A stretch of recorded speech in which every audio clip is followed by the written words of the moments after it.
Welcome to the Raconteur by Craig K. Collins. The Oxford English Dictionary defines a raconteur as the narrator of an anecdote or story, especially a person particularly skilled in this role. Here you'll find thoughtful, handcrafted prose, stunning photos, and insights into people, places, and cultures, mostly off the beaten path.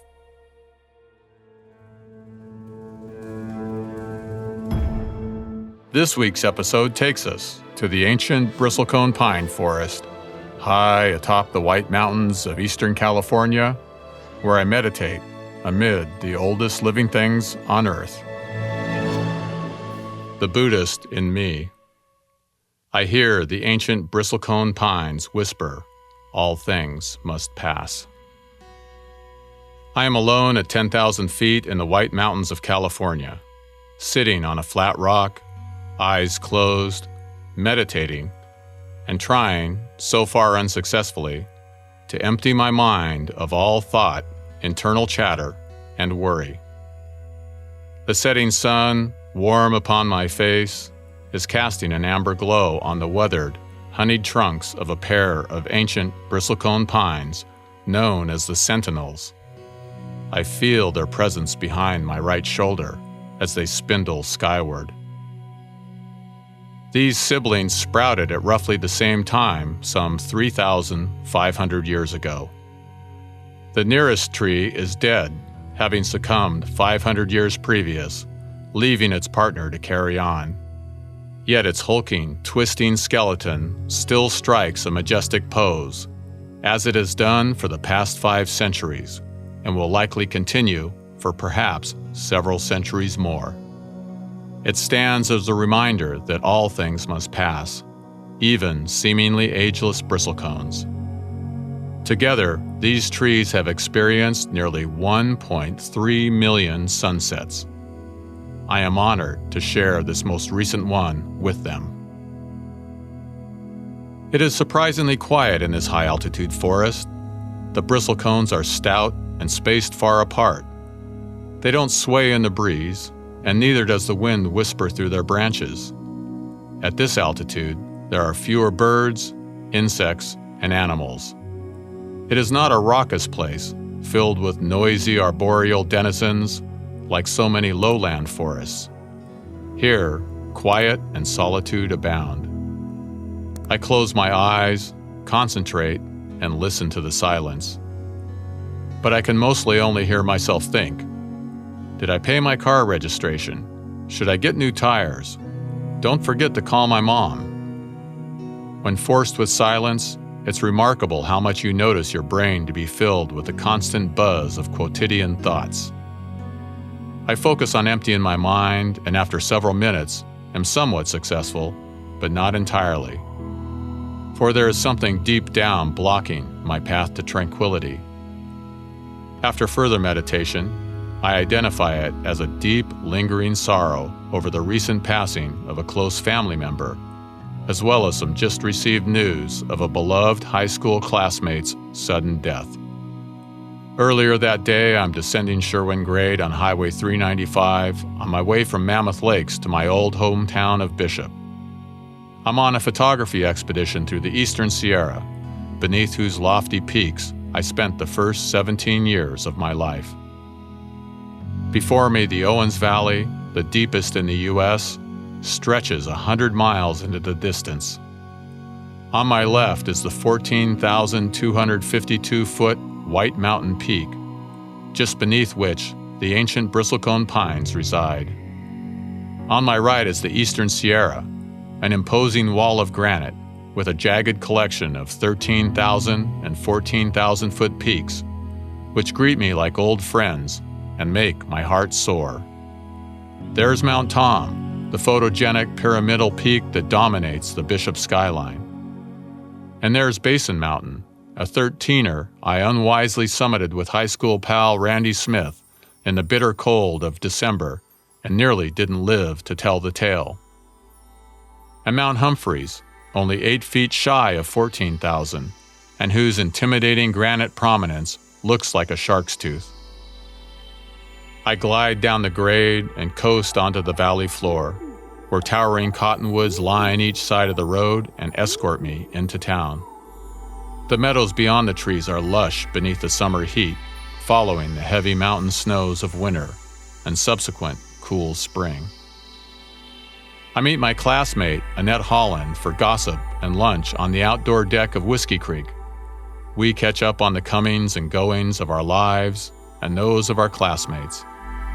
She then tells me of classmate Bobby Tanner, whose family for decades led pack mule trips into the Sierra backcountry, and whose 20-mule Death Valley Days borax wagon train was a huge hit at parades from Bishop to Pasadena to Sun Valley, Idaho.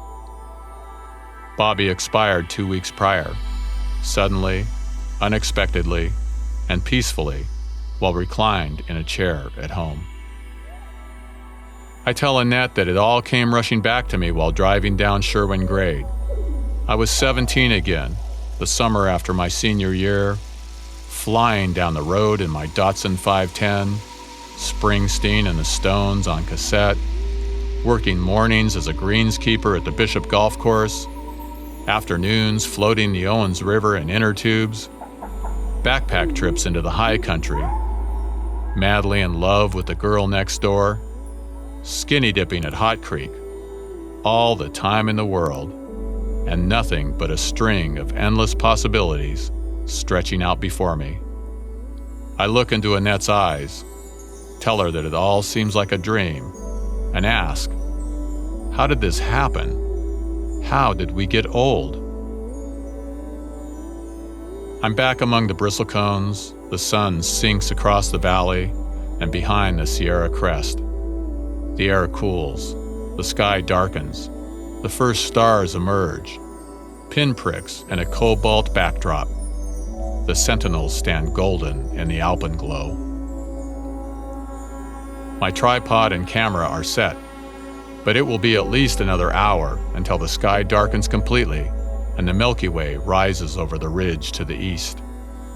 In the meantime, I sit quiet and observe nature unfold, the chatter in my head diminished. In preparation for a trip later in the year to India, I have just read Siddhartha by Hermann Hesse, a novel about a man's lifelong quest for enlightenment. Hesse wrote, "A single goal stood before Siddhartha, to become empty of desire." In the end, Siddhartha does achieve enlightenment and becomes the Buddha. He meditates by the river, contemplating that time, like the river, moves incessantly forward. As such, one must embrace the nature of things and love the world in its completeness. In the end, if you are receptive, you will receive a vision of timelessness and experience the whole circle of life. That is the inescapable fate of we humans. In fact, of all things living and non-living, and we must find a way to be at peace with that. The arrow of time is inescapable here atop the White Mountains, near to the stars, among the bristlecones. The quartzite slope to which the sentinels cling is a burnished red in the alpenglow. 200 million years ago, this layer of stone lay at the bottom of a great inland sea, the water rusting flecks of iron within the quartz before it was all thrust 10,000 feet skyward by forces of volcanism and plate tectonics. The sky is now completely dark, the forest cloaked in total silence, my mind now tranquil, me observing with wonder. The Milky Way, a galaxy that formed over 13 billion years ago, rises in the east. I began taking pictures, my camera gathering starlight that has traveled 26,000 years to get here. It is near midnight, and the dead sentinel, from my camera's vantage point, appears locked in a dance with the core of the Milky Way. The tree and the galaxy arc toward each other, ancient, embracing ancient. I take more photos before realizing there will be none better and sit in silence to admire the night sky. A shooting star blazes in an arc across the whole of the visible sky, lasting a full 3 seconds before vanishing behind the silhouette of the Sierra far to the southwest.